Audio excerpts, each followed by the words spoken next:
Le spectre d'une crise politique plane sur le Sénégal, une odeur de contentieux électoral pour le moins inhabituelle. La majorité et l'opposition célèbrent tous deux déjà une victoire aux législatives, alors que le décompte des voix n'est pas encore fini.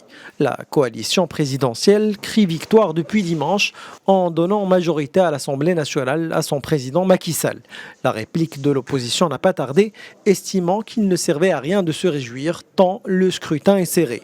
Selon l'opposition, une cohabitation est inévitable. Les premières tendances rapportées par les médias font état d'une belle percée de l'intercoalition Yewwi Wallu, notamment dans les centres urbains dirigés respectivement par Ousmane Sonko, arrivé troisième de la présidentielle de 2019, et l'ex-président Abdoulaye Wade.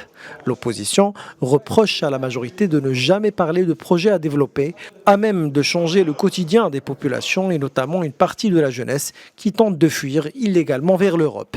L'opposition entend ainsi faire de ce scrutin le premier tour de la présidentielle 2024 et contrecarrer les ambitions du président Macky Sall qui ne compte pas quitter le pouvoir. Pourtant, un changement de majorité permettrait de redonner au Parlement sa vocation d'une institution au service des populations, et ce, à travers le vote des lois qui protégeront les intérêts des populations dans tous les contrats signés par l'État, la défiscalisation des denrées de première nécessité et la fin du débat sur un éventuel troisième mandat de Macky Sall.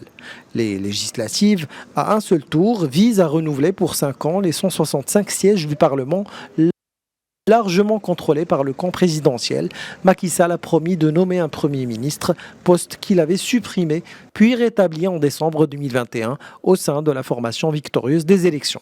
Rappelons que quelques 7 millions de Sénégalais étaient appelés pour ce scrutin, un scrutin qui s'est déroulé sans incident majeur selon les observateurs.